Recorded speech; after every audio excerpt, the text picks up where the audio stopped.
Do we have any changes to the agenda? We do not. Do I have a motion to approve the agenda as presented? So moved. Second. I have a motion by Andy and a second by Jen. All in favor? Aye. Opposed? All right, motion passes 7-0. At this time, we're going to do our pledge, but I would like to invite our students from Truman Middle School and Lindbergh High School to come up and lead us in the pledge. And if there are any other students in the audience, you're welcome to come up as well.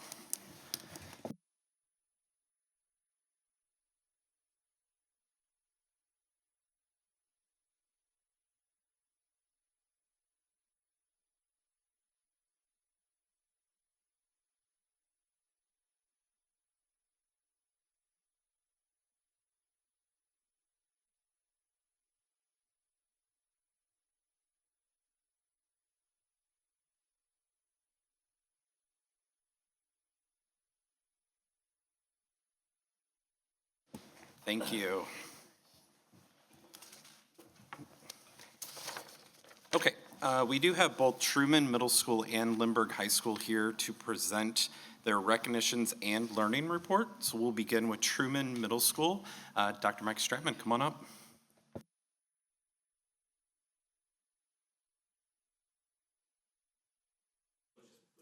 Push it. It's on. Perfect. All right. Well, thank you for allowing me to be here tonight. It's a great opportunity to share a little bit of information about Truman Middle School, as well as recognize some of our students and staff. So I hope, is this okay if I move this a I little? want you to come right here with this so you can look at everybody with this microphone. Okay, that's interesting. Over here. This is what you're supposed to do. All right. Sounds good. I thought you were really messing with me, actually. So, all right. So first of all, I'm going to start by recognizing some of our students. We have two students here tonight from Truman and their wonderful families. I was able to meet a new family here. They've been at Truman for a while, but they have a wonderful daughter we're going to be talking about first, Elizabeth Weaver. Come on up. Notice how I'm inviting you up here so they don't just keep staring at me. Okay, perfect. So Elizabeth is an 8th grader at Truman. She is an amazing kid, outstanding student leader, been recognized by her peers as a model of responsibility. She consistently demonstrates dedication and creativity, recently being recognized even by some of her teachers for some awesome work on projects. Academically, Elizabeth excels with straight A's while successfully completing 2 high school credit courses as an 8th grader. Very, very strong work ethic, does an amazing job really with her commitment to learning. And beyond the classroom, she is also deeply involved with dance, did our Truman dance team, as well as she's missing dance right now, so she wants me to keep talking quickly. She has a studio dance that she's also involved in. So her leadership, responsibility, and passion make her a remarkable role model for our school and her fellow peers. So thank you, Elizabeth. So we have a certificate recognizing you as the Student Spotlight of the Month for Truman Middle School. There's that. And we have a Lindbergh t-shirt for you. If this doesn't fit, let us know. We'll do a quick picture right over here. So let's come back right here. Get in front of the arc and plane. Certificate there. Look at that.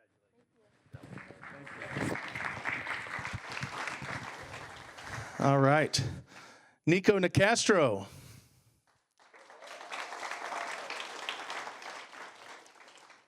Don't stand too close to me now, Nico. You're taller than I am. Nico's an awesome kid as well, very respected by his teachers and his peers. He is definitely a model of respect within our school. He goes above and beyond to contribute positively to the school environment, often taking the initiative to clean up shared spaces, support peers. And then as a LEAP student as well, Nico demonstrates strong collaborative skills. Recently did a fun evening where they were working on their breakout rooms and things, so that was awesome. But definitely looks to find some creativity in his learning. Maintains straight A's as well, also 2 high school credit classes as an 8th grader. He's highlighted for his dedication and responsibility. And outside of the classroom, Nico's an active athlete, plays on 3 basketball teams, and played for the Truman basketball team most recently this winter, plays for the Flyers Elite and his club team. Nico's respect, leadership, and commitment to excellence make him a valued member of our school community. Thank you, Nico. Nico, congratulations. They have a certificate recognizing you as Student of the Month at Truman. There is no way this thing's fitting you, so we will get you a extra large. Okay? Go ahead and take that. You give one of your friends. Let's go here and take a picture. All right, there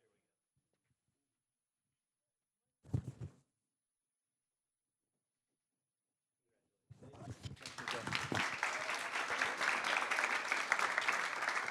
Thank you to both families for being out here tonight and supporting your students, not only tonight, but also throughout their education years so far. It's definitely shows in your kids. So, all right, next up, we are going to recognize some of our staff members.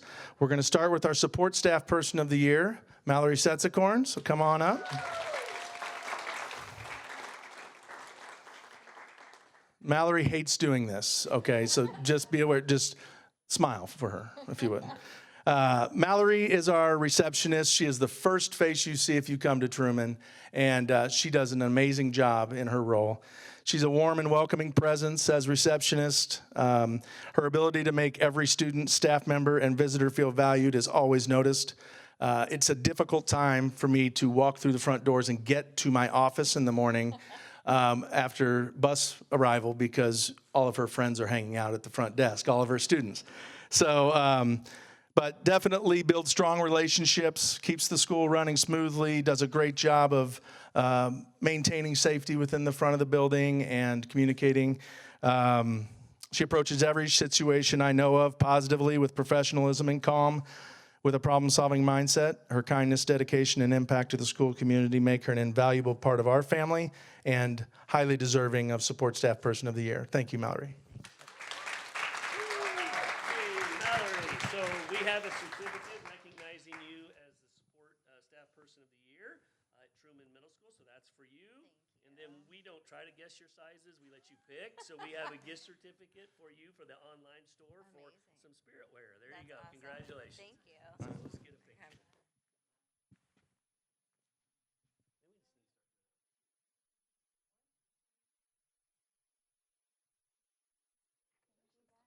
I appreciate it. All right. Next up, Ashley Allen, our Teacher of the Year.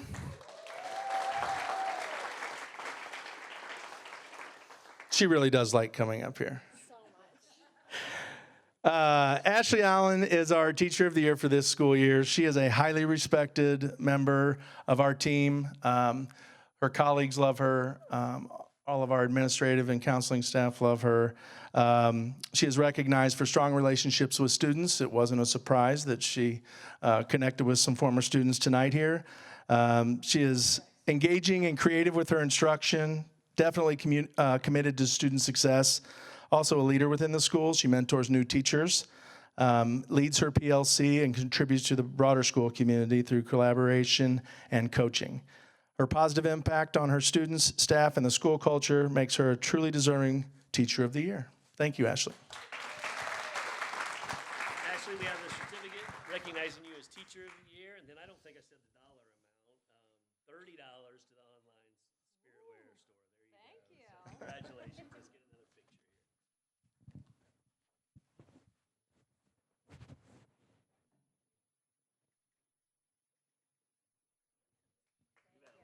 So congratulations. Let's get another picture here. Nice. Thank you. Thank you. Now you get that.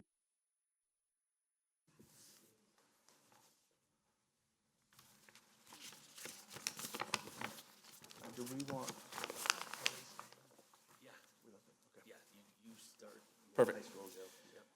All right, I want to start off, first of all, by taking an opportunity to thank the board and the cabinet for allowing me to speak tonight. This is always a great opportunity. Truman's a wonderful place. I'm lucky to be a part of it. We have made some fantastic growth I want to highlight tonight. I want to start with student growth and achievement. Just updated this slide today. We just finished iReady testing this week for the spring, and so these are the most updated of scores. This slide specifically highlights student growth from fall to spring. As you can see, each grade level, starting with sixth grade at the top. I know it's pretty small for the audience, but sixth grade is at the top left, seventh grade is in the middle, and eighth grade is in the bottom right-hand corner. Seeing positive movement across all grade levels in reading and math. So this is evidence of the top three categories of student achievement for us on the iReady assessment. It's important to note that a lot of times we've seen regression in the winter, but we have really focused this year with students on demonstrating positive effort and taking the time to do things the right way. And taking pride in your work. A lot of those things they're lifelong skills that kids really need to learn, overcoming and persevering through things. So definitely speaks to the strength of instruction and focus on data for decision making. We really have been focusing with staff on looking at the data, making informed decisions to change what they're doing in the classroom on a regular basis. Our teams are very intentional in their work. Using data to drive instruction, implementing spiral review and targeted skill practice, and focusing on application of concepts, not just covering the content, but how are we making it real for kids. Students are also engaged in data and conversations around their own personal data with some data workbooks. And also we have wonderful intervention services that the district provides our families and our students that really help change the levels. So this growth reflects just a strong commitment to consistency and making sure that our instructional practices are aligned with what grade levels and content areas are needed. Moving forward, we want to continue to refine the use of our data to ensure every student continues to make progress. So next slide, please, Colin. Lindbergh Life Success Skills. This is really the framework that we're focused on most to really achieve what we need to with the whole child. So this year, our counseling team specifically has worked on integrity and inclusiveness with regard to the left image there, 2,300 student check-ins, more than 1,100 student breaks, visual support visits. We recently moved into some new spaces, so that has kind of brought to life what we can do with our students as well. 45 classroom lessons focused on skill development, 25 risk assessments, ensuring timely intervention and support for our students. These supports are proactive and responsive, helping students build skills in self-management, communication, and resilience. We're also focused on real-world application of these skills through increased student collaboration and student leadership opportunities, cross-grade level connections with high school students, including STUCO involvement, intentional support for the transition to Lindbergh High School. Our goal is to empower students not only to be successful academically, but to also grow as leaders and contributors within the school community. It really is what Lindbergh's all about. Next slide, please. High-quality teachers and employee well-being. There was some reference to this earlier in the board workshop. Really trying to focus as much as we can on making sure that the teachers that are in our presence feel valued, feel supported, and want to be at work. It is really a constant focus of ours. We have 2 retirements this year, but other than that, every one of our staff members are coming back, so we're really excited about that. You know what, I think consistency with staffing is one of the leading causes to student growth and achievement. You know, we have trust in our teachers, and we want to make sure we go back to talk to our former teachers. And school just does a great job. I feel like our staff does a great job with building those relationships that are meaningful, and kids are invested that way. So proactive and responsive, helping, really, how are we going about supporting staff? I just want to show you here on the right side. This is the latest survey that staff just took recently. Feeling valued as an employee, 94% overall of our staff are feeling valued, and 98% enjoy coming to work on a daily basis. And the spring is a very challenging time for students. There's a lot going on, and also staff. So that is a significant number there that's really important to us. Focusing on well-being and support continues to be the priority, especially, as we go into hiring season during second semester. It's really important that we find ways to connect with the adults in our school, have them a part of decision-making, and all of that. So through intentional leadership practices, including instructional strategies aligned with feedback, PGP connections as professional growth plans, and regular recognition, we're working to ensure staff feels supported all the time. We continue to build a culture where staff feels that connectedness and they feel appreciated and supported. Ongoing efforts include staff shout-outs. We have a weekly staff recognitions where colleagues can recognize each other. It's just a pick-me-up. It's been a great thing. Positive feedback cycles. We've really been focusing on intentional feedback to staff after observations and letting them know what we love seeing. And then just staff autonomy to use their strengths within the building as they see fit. Next slide, please. Student satisfaction, equally as important. Just wanted to show a couple things here.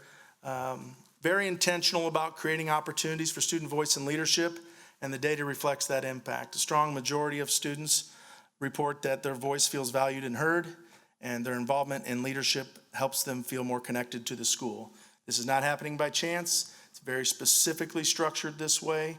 Examples include our flight crew leading student-led character lessons, student council and collaborative leadership experiences. We do some High Five Fridays and culture building activities that also involve students. It was originated with a student idea. These opportunities allow students to practice real leadership skills, communication, collaboration, and problem solving. Most importantly, we see students growing not just in confidence, but in their ability to lead others and positively impact the school. Student reflections reinforce their work, highlighting growth and independence, collaboration, and leadership capacity. Our goal is for every student to feel like they have a voice, a role, and a connection within our school community. And the only way you can really get better at leading is by leading. So we give them those opportunities, and we do that with support from our staff. Bottom left-hand side, this is panorama data that we just looked through and analyzed. 91.7% of our students feel like they have a trusted adult at school, and they listed a trusted adult at school, not just saying they had one. But so we're going to be doing some activities with staff about that, and that is exciting. When we have a school of 830 kids, sometimes it's difficult to find a connection with every kid, but we're working toward that. Most importantly, we always look for ways to say yes. And whether it's a staff member comes to us with an idea or a student, I have students at my door almost every flyer time asking, hey, we have an idea. What do you think about this? Just that's the culture that we have tried to create, and it's exciting that kids are taking an opportunity to achieve within that situation. So next slide, please. Personalized learning. This one is the most exciting, and I know Dr. Lake's favorite. But our collaborative spaces and our new classrooms and new spaces, they have been alive and well. It's really great to see staff embracing these spaces and what's going on. It's expanded our opportunity for what kids can do.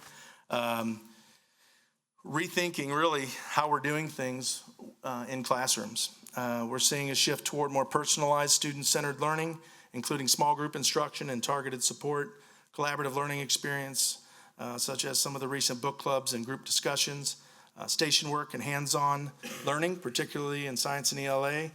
These spaces are intentionally designed to promote flexibility, movement, and engagement, allowing teachers to adapt in real time.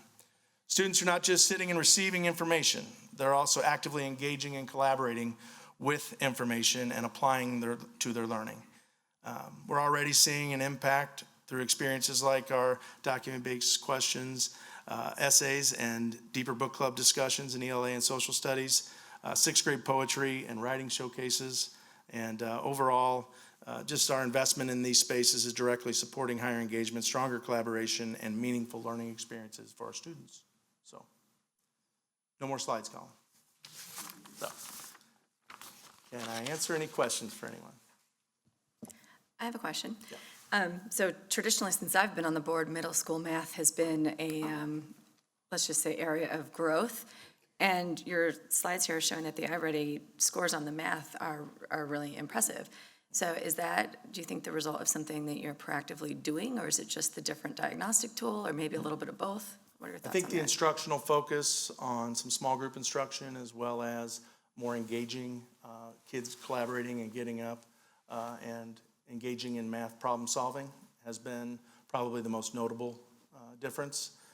That's been an intentional shift for us. It's one we still have some work to do on, to be honest with you, but we've not seen growth like this on any NWA, whether it was NWA or iReady.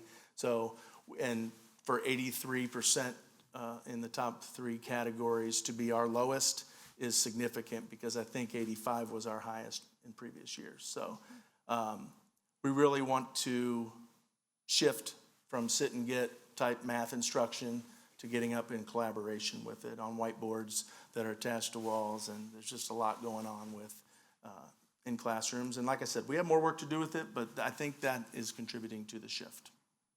Okay, thanks.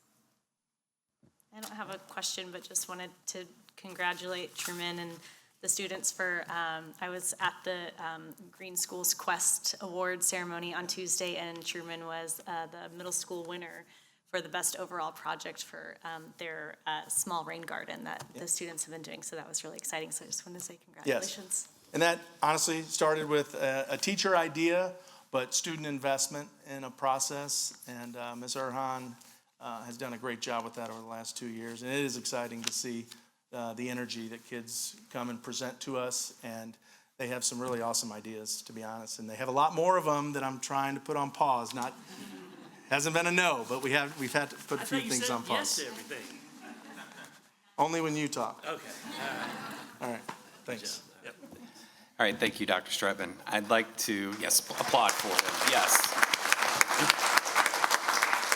I'd like to now invite Dr. Eric Cochran to come up and give his special recognitions for the high school, and then also present the high school learning report.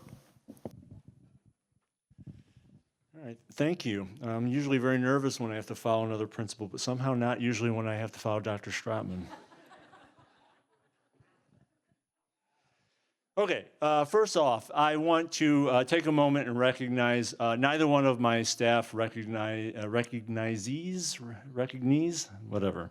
Neither one of them are here tonight. Diana Bell was our support staff person of the year last year. She worked in our library and did such a great job that a university stole her away to work in their library, so we miss her. And then Tim Deposky was our teacher of the year this year. Many of you may know he was also ultimately the district teacher of the year, which means that over the last 12 months, I have literally had to introduce him at least 20 times, trying to do it a different way every single time. So frankly, I'm not that disappointed he was not able to make it tonight. But he's outstanding and just a phenomenal teacher. Now move to the students. I'd like to recognize 2 phenomenal students, and I will start with Belma Bekmedovich.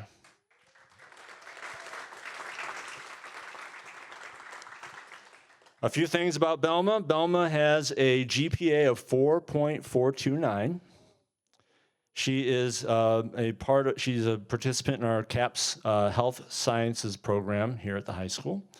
And she is also working towards the AP capstone. What I really chose to highlight tonight are 2 students who both gave service back beyond the high school. And so both of my students tonight did a great job with that. Belma ran a fundraising project for the Pangea Network, which provides education for throughout the world through business. Sorry, I can't read my own writing. I have to start doing this, the trombone trick with my cards. Business training, financial resources, and a supportive network.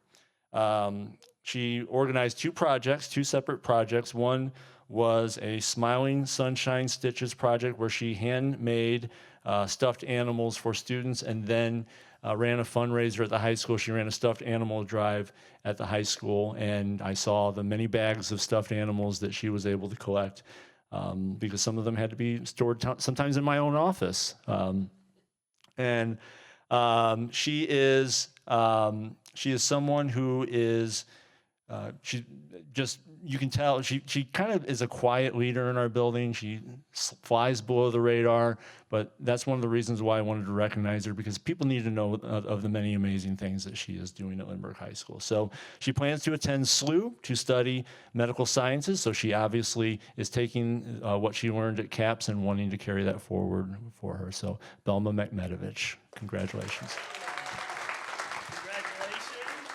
We have a certificate recognizing you as the student of the month, and then we have a T-shirt for you as well. I know you're leaving us, but you can wear that around the campus. All right, there you go. Congratulations. Let's do a quick picture.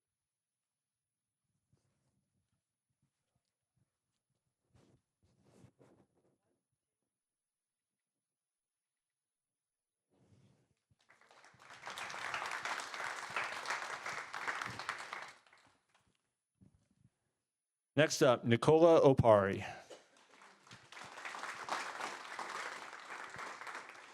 I didn't realize it was going to be Nico night at our recognitions. Nico has a 3.827 GPA. I said when Nico showed up today, he is literally an unstoppable force in our building. And he said to me, you are probably going to be so happy when I'm gone to stop receiving all of the emails of ideas I have for the high school. Because he literally does email me a ton, and usually his ideas are outstanding. Is that right?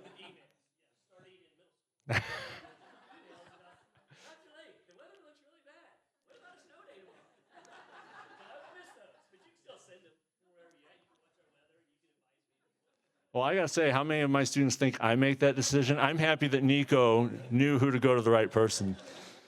He takes multiple AP classes, and he's one of the leading members of our student council at the high school, who were just recognized to host next year's state convention. A clear leader with a huge footprint in our building. He is the head of the environmental impact group in student council, and he, as part of that, developed a proposal that was presented to our transportation department here in the business office to increase the use of electronic buses by schools. And electric buses are something I know the district is always exploring. We're probably not there yet, but he's got ideas, so he's the one who's got the report ready whenever we want to do it. He also ran a fundraiser called Baskets of Hope. It was a program designed to provide gift baskets and teddy bears to terminally ill children that were hospitalized. He raised over $1,300 and provided baskets and teddy bears to over 50 hospitalized children. So he should be very proud of that.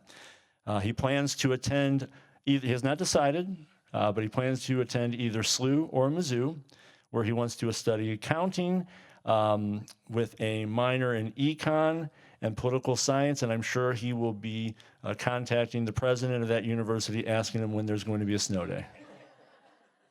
So, Nico Opari. Congratulations. Certificate for you, and then we also have one more T-shirt on your way out the door. There you go. Congratulations. Let's get a quick picture.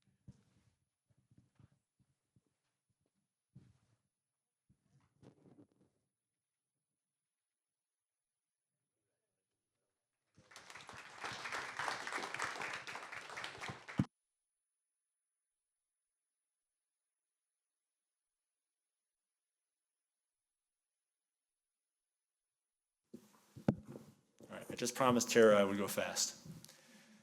Okay, so it has been another outstanding year at Lindbergh High School, and honestly, as I was putting these slides together, I was thinking that a lot of the things I'm going to be highlighting, many of you on the board can probably even talk more about, because a lot of the events that are on here are things that I know I saw almost all of you at. And so thank you for always supporting the high school with your presence and every other way. Quickly talk about some of our data that I'd like to share with you about how we're doing at Lindbergh. We are always working on our ACT scores. ACT is kind of at an inflection point. There's a lot of changes in the test, and so we are currently actively looking for kind of a new baseline so that we know, for example, this year our juniors took a completely brand new version of the ACT. It doesn't have a science section. It has piloted questions in the middle of the test. And so we know we're not quite there yet where we even know what our baseline is. And this is always a lagging indicator anyway, because what you see on here is the class of 2025's report. So that's the class that graduated last year. And so we will eventually establish a new baseline. We are right about where we typically are in that 22 to 24 range for our student body, which is well above the state average. The biggest highlight, of course, for ACT was the fact that we had 9 perfect scores for this current graduating class, the class of 2026. So we're really excited to see next year when I come back and show you the 2026 composite average for our class. So we're still proud of that ACT, but we're going to have that as a compass goal moving forward to continue to find ways to improve it. Next slide, Colin will highlight, and I think I presented to the board once before about our outstanding AP scores. We couldn't be more proud of our AP scores and the work done by all of our teachers and by Miranda Gelvin, our honors coordinator. I am every year blown away by the fact that we continue to add more tests, and yet our students continue to achieve at an even higher level in spite of the fact that we're adding more tests and we're adding more students, which really does seem to defy common sense to a certain extent. And so this past year, the data from last year's class, we gave 1,281 tests last year. This year, starting in about 3 weeks, and when May kicks in, we will be giving 1,488 AP tests. So it just continues to grow. We're almost at 1,500, and we're going to be looking at new tests to potentially add to our curriculum here in another year or so as the College Board introduces new opportunities that our students can take advantage of. So really proud of our AP scores, and again, this is just a reflection of the work our teachers do and Miranda Galvin does. Next slide, Colin, celebrate some Lindbergh Life success skills. 2 things I wanted to mention that we're very proud of. Number 1, and again, I know many of you were there and appreciate you being there, but we were so proud to be named a National Unified Champion School, which celebrates the inclusive atmosphere that we have at the high school, the efforts that are done to include all students in our activities. And the reason why I'm so proud of this award is that this is not one of those awards we said, hey, if we do this, this, this, and this, maybe we can get this award. This is an award that reflects work that was just happening. We were doing these things, we've been doing these things for such a long time that it was actually people from the Special Olympics who came to us and said, you should probably look at this because you're doing all these things. You are probably eligible for this award right now. And aside from what you saw at the Battle of Classes Assembly, we have the Shining Stars, we have the Special Olympics, which we just had last week. I just got a video sent to me earlier this week. We had an inclusive one act at the senior one acts in our theater department, and it was an amazing thing to see. So I'm just really proud, and so many of these ideas are coming not just from our staff, but again, our students are the ones who are bringing these, most of them Nico, honestly. 80% of them come from Nico. So really proud of this aspect of what it means to be a Lindbergh Flyer for everyone. Second, next slide, Colin. One of my highlights of this particular school year. We decided, when I say we, I really mean our art department, decided to put together an art show where we would judge the principals and the art teachers would go around and actually award top prizes to works of art. It was a genuine thrill to see the students and their parents as they were looking at their art. It was to see them expressing their creativity, having it all there in one space was just almost overwhelming as a measurement of how much talent we have, how much creative talent we have at our school. And the pride that the students had in talking about their pieces was, again, it was just a thrilling evening. And a lot of the credit for this goes specifically to art teacher Amanda Schlotz. This was her idea, and they did so much work to put this together. And so I was really proud of them, and hopefully this will continue to be an annual tradition at the high school. Next slide, Colin. We have high-quality teachers. I really firmly believe that we have the very best teachers at our high school. And I'm told so often by guests who come to our building about how impressed they are by the professionalism and the skill of our teachers, even within short visits to our classrooms. And I wanted to highlight two who stand out. First of all, Carrie Rapp. I don't know if people really understand that we have one of the very best yearbooks in the state. And it wasn't that long ago, to be honest, I was not able to say that. And that is largely a credit to her leadership, her organization, and just her vision for this book. It is truly remarkable, and it has a way to celebrate such a large student population and make all those kids feel like they're part of it. It's a wonderful book, and because of that now, every year we're getting, she's getting recognized for being one of the best advisors in the country.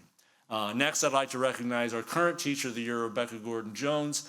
Again, phenomenal teacher, recently named the Foreign Language Teacher of the Year in the entire state of Missouri. So very proud of her. And both of these individuals are just a reflection of our entire staff and how amazing they are.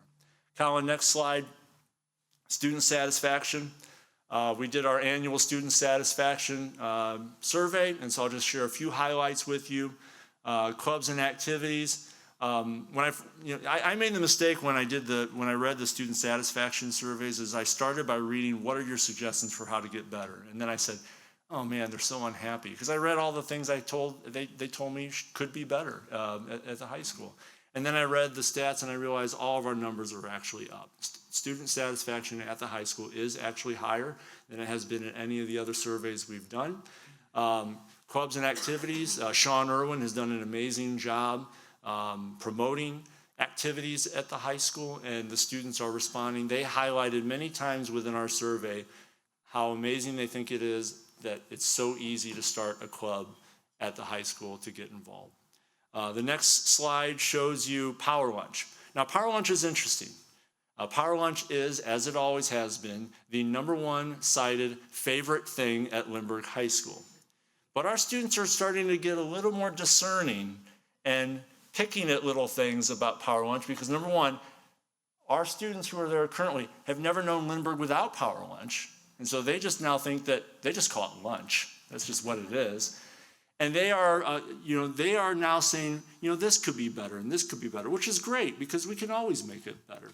Overall, they are very satisfied, but notice that the very satisfied number went down. And when you go and you read through the comments, there's really one major reason why that went down. You got it. You guys are smart. Cell phones. They all want me to ignore the state of Missouri and let them use their cell phones.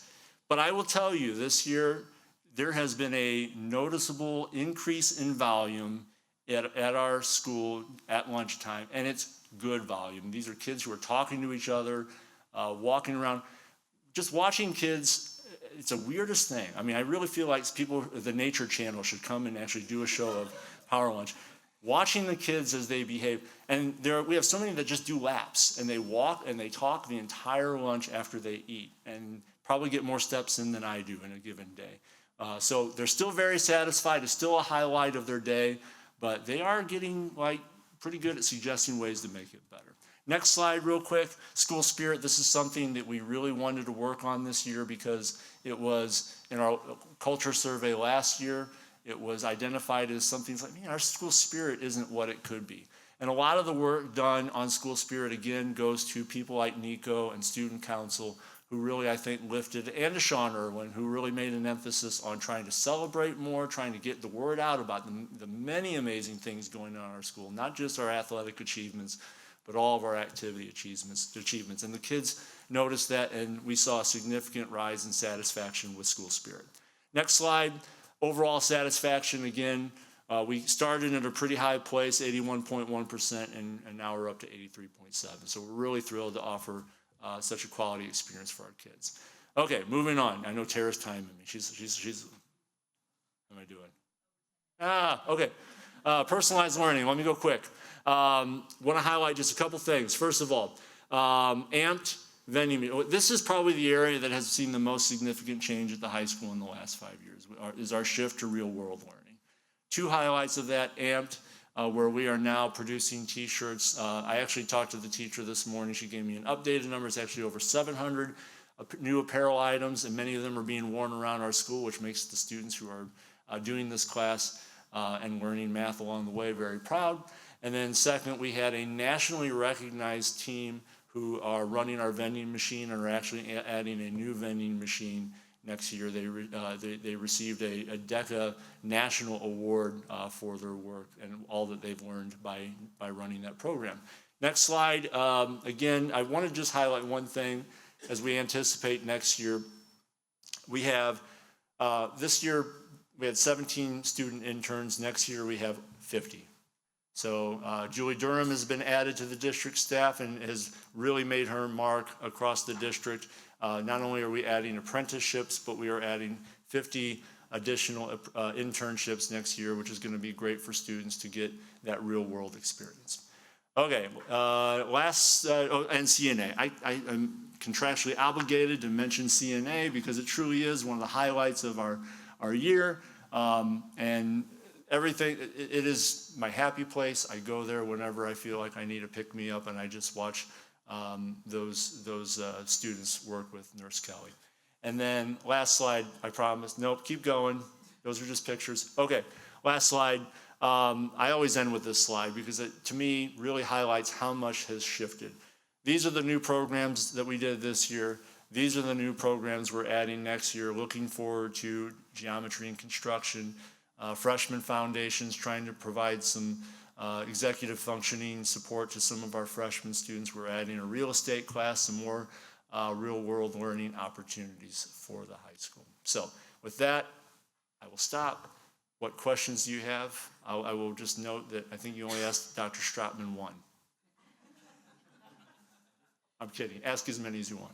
I have a question. It's probably not got a real answer, but we have so many unique programs that for kids who really know what they want to do, we have everything that they could possibly want to do. But I wonder about the kids who were like me and had absolutely no idea what they wanted to do in high school.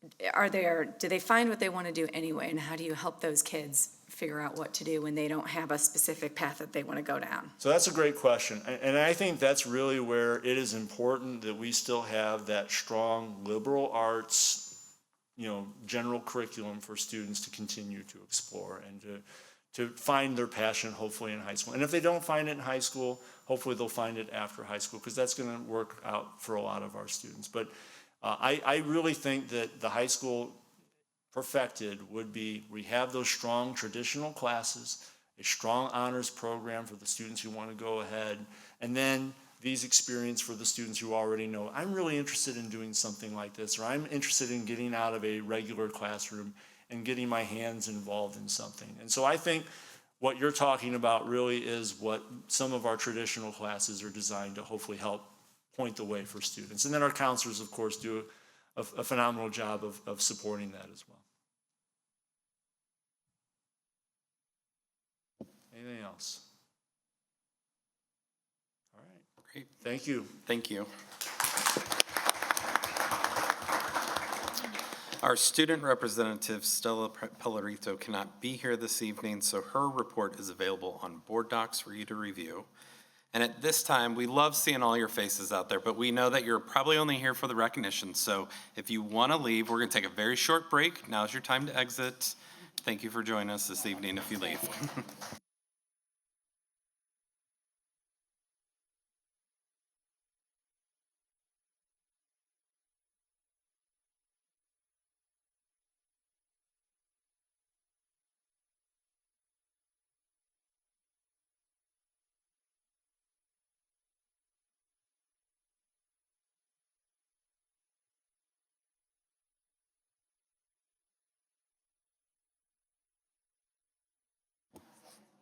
Okay, moving on, we're going to go to consent resolutions. We do have 3 consent resolutions this evening.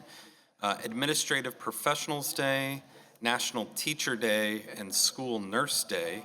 So do I have a motion to approve the consent resolution as presented? So moved. Second. So I have a motion by Jen and a second by Christy. All in favor? Aye. All opposed? And Andy's abstaining. Motion passes 6-0. All right, moving on to citizen communications. I don't believe we have any this evening, so we'll move on to communications, starting with Andy. Moving on to communications, turn over to Ms. Voss for calendar of events and upcoming board meeting agendas. Okay, calendar of events. Tomorrow, April 17th, is the LHS Talent Show. Next week, we have the Teaching and Learning Advisory and Strolling Strings on the 21st, Administrative Professionals Day and the Crestwood Concert on the 22nd, and Concord Concerts on the 23rd. We close the month with Music-thon on the 24th and 25th, the Technology Advisory on the 27th, with the middle school band concerts on the 29th and 30th. Teacher Appreciation Week and the LHS Orchestra begin on May 4th. On May 5th, we have the Communications Advisory and LHS Choir. May 6th is School Nurse Day and the LHS Band Concert, followed by 5th grade orchestra on the 7th and percussion ensemble on the 8th. Middle school choir concerts are on May 11th, the Finance Advisory and Middle School Orchestra on the 12th, and 4th grade orchestra on the 13th. Our next Board of Education meeting is May 14th at 6:30. And the tentative agenda items for that board meeting include resolutions for the building teachers and support staff persons of the year, first reading of the Compass Plan, second reading on tonight's policies, and for the record items tentatively include the literacy plan, and ECE is scheduled to be in attendance for the recognitions and learning report. All right, thank you. At this time, we'll do report of meetings. Would anybody like to report on any meetings that they attended? I have some, so if anybody else does, because I'm going to be talking for a while, so if anybody else wants to go, give me a break for a minute. I'll go with something fun, because I think hers is not going to be so fun. Or do you want me to go after hers? I have fun too, so we can sandwich her. If we Okay. Oh, perfect. So lots of fun stuff. Lindbergh Leaders, which honored 12 Lindbergh leaders this year, which was amazing. And then the Special Olympics recognition for the high school was super cool. And I also attended a Shark Tank at Spearing. Dr. Lake and I did. And I was so prepared to do the negotiation and tell him didn't know what he was talking about. But the students just presented instead, and they presented their ideas. And a couple of them were about tsunamis, helping to prevent tsunamis or alert people to tsunamis, like putting something at the bottom of the ocean, and when the waves start, it sends an alert, like our alert badges at school. Another one was a hail monitor. So you put it on top of your car, and when hail's coming, you push a button and it covers your whole car. Oh, that would be cool. And then there was a lightning rod. We have lightning rods on our houses, but this lightning rod was very, very tall, and it attracted the lightning so that people on the ground were not electrocuted. But the big winner was the volcano scarf. And it's a scarf that's very attractive, as the presenter said, and you wear it around your neck, and when the ash comes from the volcanoes, you can just pull it up, and it would keep the ash from going into your lungs. So it was really cute. It was really fun. That's my fun thing. You're next. Okay, so I'll go. So I attended the St. Louis School Board's PLC Legislative Advocacy meeting, and I have 3 pages of notes that I have to read through just to inform the community of what is going on in Jeff City and all the ways that they are trying to lower funding for public education. So the first part was that they reported on just budget shortfalls because gaming, lotto, and cigarette tax didn't have enough. They were that was $138 million short. So because of that, instead of funding students up to 7145, which is what they were supposed to do this year, instead they're only funding students this year up to 6950. And that same problem is going to happen again next year and be compounded because they're still overestimating the gambling and lotto tax proceeds, so that overall they're estimating right now that there's going to be $500 million lost to public education over 2 years. In additional bad news, Prop C 1 cent sales tax is usually distributed with the amended budget. What the state does is they distribute a portion of it right up front that they know they're going to have, and then they hold back. And at the end of the year, there's an amended budget, and that's when they distribute the rest of the 1 cent tax to schools. This year, they have decided just to hold on to it. It hasn't been distributed. They did the amended budget, and it wasn't a part of it. So nobody knows where that money is or what they're doing with it. But it is supposed to be allocated for public education, and we have not received it. Okay, so there is also the governor signed an exec order for there to be an A through F report card, and so there's an exec order out there that is going to require it. Plus, there's also a bill out there that wants to talk about it, and one of the things that is pretty bad in the bill is that would only let 10% of schools get an A. So even if objectively all of our schools were doing really great work, only 10% of them could get an A, essentially creating a bell curve for public education scoring on schools, which doesn't seem productive or in students' interests to me. Okay, there were 120 property tax bills filed, 6% to the House from this, or 6 cents to the Senate from the House, and 2 Senate bills. Some of the things that, Andy, you said one of those passed? Okay. So one of them has passed, so I'm not sure how that's going to interplay with the other ones. But some of the things that they're trying to do with taxes in general are they're trying to throw new construction under the Hancock Amendment, which would mean we wouldn't get the new assessed value on that. They are lowering, I do not know what I wrote there. They're also trying to throw the debt service under Hancock, all of those which affect our ability to get new money. House Bill 2780, I'm going to hold off on because I have a whole nother report on that. There was a literacy bill that passed the House. I don't think that it's been heard yet in the Senate, but it would require students to be held back at 3rd grade if they're at risk. And that is a requirement that takes parents and teachers out of the equation. So it's just an automatic holding back, which isn't really in the students' best interest. There are some exceptions, I think, for students with IEPs and ELL. But at the end of the day, this is not great for students because, there's a lot of kids. What if a kid's really great at math? Like maybe they're a superstar at math and they struggle just a little in reading, and now they're going to be held back. And it doesn't seem to make sense to base everything on a test score instead of what's really best for the student.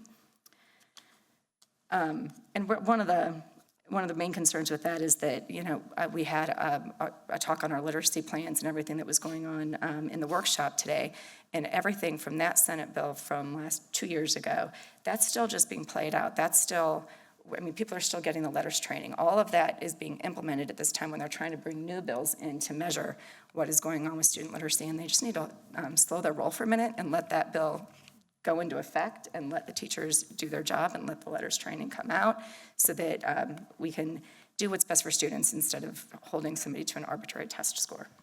I think on that one too, if the student who's held out has to have a separate teacher. So that means adding staff for possibly 1 or 2 students at the 3rd grade level. So that doesn't make sense either. It almost seems like punishing the kid and they're going to learn to hate learning. It just doesn't feel right. Okay, and then there's another Senate Bill 1029 that is a tax for early childhood, and I think that everybody wants early childhood education, but the way it's written, it would allow public funds for private education, so there are some concerns with that one. Okay, so that's my first report. Any questions on those? Okay, so I'm going to move on to my next report of meetings attended. Joelle and I attended the Senate hearing on House Bill 2780, and that bill was one that was in the House and it's moved into the Senate committee, and it wants to lower the minimum tax rate below $275 all the way down to $220. And this hurts us because we're already below the minimum and we roll up to the $275, so then we're able to recover a little bit of assessed value on top of that and still keep the tax rate as low as we can keep it. So I pointed out that we have been very fiscally responsible, lowering the tax rate from a high of $3.58 in 2011 to $2.29 today. and that we would lose 1.5 to 2.5 million in the first year and an additional 7 million over the next, I think, 10 years. And it puts all of our amazing programming that we're doing at an incredibly low per student rate. It puts all of our amazing programs at risk, and there's real risk to students if this bill passes.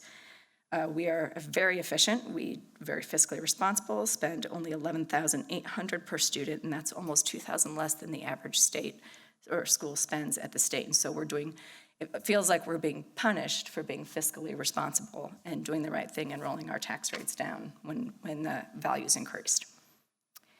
So I think Joelle and I went there and we thought that was we talked to our senators afterwards. Well, we didn't talk to the senators, we talked to their staff. And so it was interesting. We at least got our points out. We hope we were heard, but you can call your senators if you have some feelings about that. So then I'll end. Any questions about that? Okay, I'm gonna end on a good note too, is I attended, for my own work, I attended a meeting, and I know we've all sat here and listened to Dr. Lake say that education has changed and people have changed, and it's not about recall anymore, it's because the information's available to everyone. We have to teach our kids how to analyze and actually work with data instead of just being regurgitating facts. And I would just like the community to know that it's not just Dr. Lake saying that. I was at a meeting for work that was for leaders in legal technology and chief financial or chief legal tech operations at Fortune 500 companies and general counsels of Fortune 500 companies, and they are all saying exactly the same thing, and about how it's not just, we need to teach all the new workforce how to analyze and work with AI, and so that's Colin is helping us back here with that we can't hide from it, that it's here, and I think that hearing that at an industry conference just encouraged me that we are doing the right things by our students here, even if Jeff City is not. Well, thank you for advocating for this district and others. And I know that you weren't the only one that did some advocacy over the past month, so thanks to all of you for being the face and voice for our students here. And I know Christy had mentioned Lindbergh leaders, and we were all in attendance, and just want to give another congratulations to our very own Lindbergh leader, Joelle, and yep, okay. And thank you for all of your service to public schools, and you will be missed very much. Still a little bitter, but it's okay. And then also just a shout out to our lovely host of the evening, Beth, and just all of your hard work, and thank you for always making it such a great time. So thank you, Beth. I also attended scholarship night at the high school last month, which is always a very exciting evening to see all of these seniors get lots of money and celebrate all their achievements. So this year, there were 117 scholarships awarded to 75 students, totaling $233,750 in scholarships. So that is another reason to be exciting, or to give applause, and it's very exciting. So now the total giving for this scholarship program has surpassed $1.5 million for our Lindbergh seniors. So very, very exciting. Two of those were $40,000 apiece full ride education scholarships for students that are going into education. Yes. So it's future teachers. Very great. And then I know Dr. Cochran mentioned the Battle of the Classes and National Unified Champion School Assembly, which I attended as well, and that was a lot of fun, although I'm getting the feeling that maybe the Battle of the Classes is rigged a little bit. I cannot tell you how many times I've heard about this. My sophomore daughter lamented that the sophomores had to go twice in In a fact, row. my current junior said as a senior, they are going to purposely lose badly Oh, so that it is obvious it's rigged. well, congratulations to the seniors for winning again this year. And then I also attended the Green Schools Quest Awards on Tuesday, where 3 of our schools were recognized: Crestwood Elementary, Dressel Elementary, and then Truman Middle School. And and also the Idea Center. So four schools. And like I said in Dr. Stratman's presentation, Truman Middle School won the best overall project for middle schools, where they focused on building like a small rain garden as an extension of their native plants, because this year's theme was water. And so it was really exciting to see them be recognized, and all of the really neat work that schools in our district are doing to, be better for our environment. So that's it. Any others? Okay, great. The MSBA report will not be shown tonight, but it is available on board docs. So we'll move on to cabinet updates. We'll start with you, Joelle Scheibel. Finance Committee met this week. We actually had special guests with Brian and our broker and Ann Worthen to talk about the situation with insurance. I mean, our group are finance people, and they were very interested in it. And I've got a couple more people that want to reach out to you to talk and how to help. So that took about 45 minutes of our meeting. It was really good. So I'm sure we're going to have you back next year to do the same thing. Then we talked about the items in the board packet, and that was about it. All right, we'll just keep it on this side. Dr. Brian McKinney. The HR committee did meet. We previewed the HR items for the board workshop, and we went over the monthly personnel report. We also talked insurance. Great. Dr. Tara Sparks. Each March, the Teaching and Learning Board Advisory provides input on the upcoming curriculum revisions. So this year it is English Language Arts and Library Media. As you heard from Dr. Valter earlier today, it was a great start to that meeting to talk about the Comprehensive Literacy Plan, which fits within both of those areas, and then gather feedback from our community members on what they want to see as we go into those curriculum revision processes starting in June. And then our Student Life Board Advisory met to review the final decision and the recommendation for Wayfinder as our new social emotional learning tool. Really went into depth about the great feedback that we had from students and teachers about that particular program over the other one that was piloted. And then we closed out the meeting by starting to tease the idea that those Lindbergh Life Success Skills are going to be revised next year, and garnered some initial thoughts on things that Student Life Board Advisory would like to see as we start to go into that process. Great. Mr. Dominic Jaggi. We have the results back from our technology survey for parents, students, and staff, so we're compiling those results, and we will present that to the Board Advisory on the 27th and get their feedback. Thank you. And Beth Johnson. The Communications Advisory met on March 31st. Our guest was Julie Durham, our Real World Learning Coordinator, and she and I shared our branding we've been working on for Future Ready Flyers with our committee. We got feedback on the branding for Future Ready Flyers, Diploma Plus, and our career pathways. And then Julie shared her presentation about Future Ready Flyers to this group, and we just opened it up for lots of questions as we're working on helping her with a communications plan next year for our parents, for our students, for our staff, also for our community partners. Had some really good questions from our committee, and also some really good suggestions about ways to market that and make it really clear and easy to understand for everybody. Great, thank you. We'll move on to action items by consent. Are there any consent agenda items anyone wishes to remove for individual consideration? I don't want to remove anything, but I will be abstaining from the portion of the financial report that pertains to Ameren Electric due to conflict. All right, thank you. Are there any further requests or declarations? Okay, do I have a motion to approve the April 16th, 2026 consent agenda as presented? So moved. I'll second. I have a motion by Megan and a second by Jen. All in favor? Aye. All opposed? All right, motion passes 7-0 with Andy Lawson abstaining from the portion of the financial report related to Ameren Electric. Okay, we do not have any individual action items this evening, so we'll move on to reports. We do have one report on guidance, counseling, career programming, evaluation. This is informational only, and board members can direct any questions to Dr. Sparks. There are no reports on 11.02, but we do have a review of board policies and procedures. Tonight we have the first reading of Board Policy KI, Board members should reach out to Dr. Brian McKinney with any questions prior to the next meeting, when this will be brought back for a second reading seeking approval.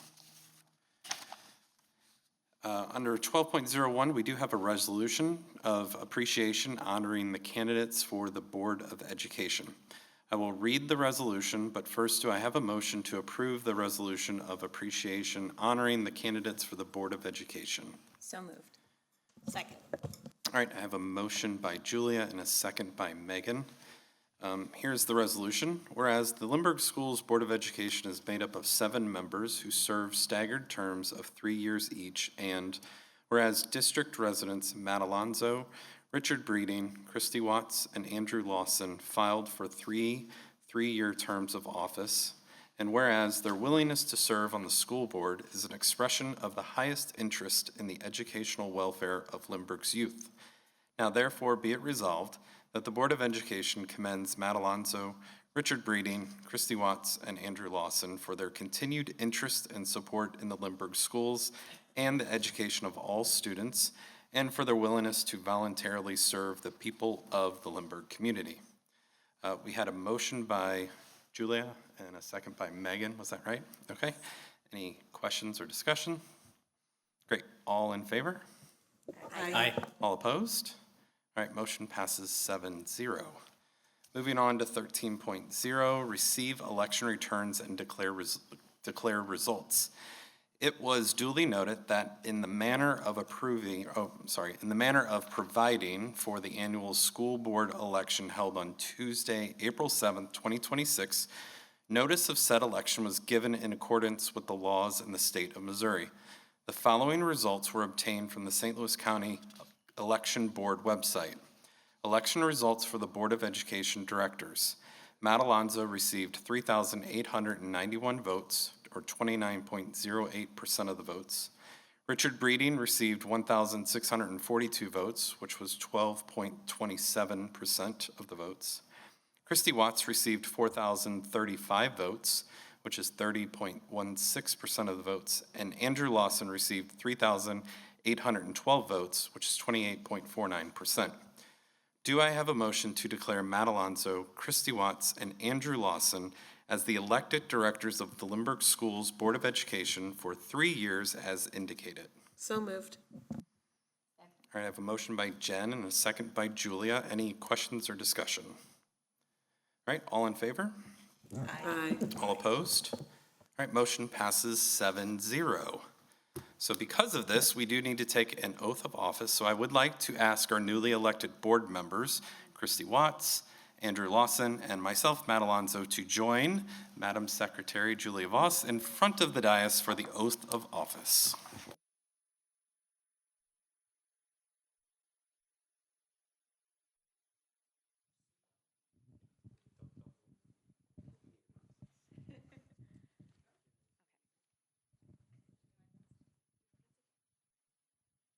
Okay, are you ready? If you're ready, please raise your hand and repeat after me. I state your name. Do solemnly swear that I will support the Constitution of the United States and the Constitution of the State of Missouri, and that I will, to the best of my ability, faithfully and impartially,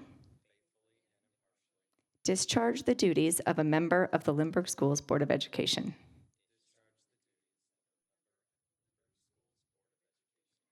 Of the state of Missouri, according to law. That's it. Congratulations.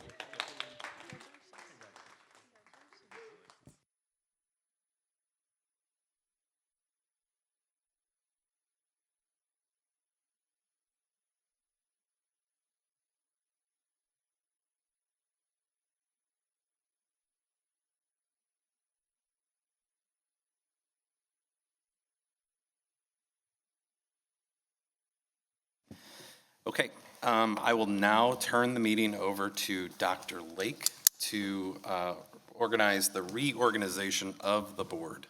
Thanks, Matt. I will serve as the temporary chair for the purposes of electing the president and vice president. And first, we will do president. Do I have any nominations for board president? I would like to nominate Matt Alonso as president. I'll second that. Any other nominations? Going once? Hearing none. Nominations are now closed. Do I have a motion to select Matt Alonso as board president? So moved. Second. Any discussion? All those in favor? Aye. Opposed? Passes 7-0? Yeah. All right. There we go. We will now move to vice president. Are there any nominations for vice president? I would like to nominate Megan Vetter. Any other nominations? Hearing none. Do I have a motion to select Megan Vetter as vice president? So moved. Second. Any discussion? All in favor? Aye. Opposed? Motion passes 7-0. I will now turn the meeting back over to Board President Matt Alonso. Thank you, Dr. Lake. We'll now move on to our board secretary. Are there any nominations for board secretary? I would like to nominate Ms. Julia Voss. Okay, a nomination for Julia Voss. Are there any other nominations? Okay, hearing none, do I have a motion to select Julia Voss as the board secretary? So moved. Second. All right, all in favor? Aye. All opposed? All right, motion passes 7-0. All right, we'll move on to the board treasurer. Are there any nominations for board treasurer? I would like to nominate Andrew Lawson for board treasurer. Okay, any other nominations? All right, hearing no further nominations, nominations are now closed. Do I have a motion to select Andrew Lawson as the board treasurer? So moved. Second. All right, I have a motion by Jen and a second by Megan. Any discussion? All right, all in favor? Aye. All opposed?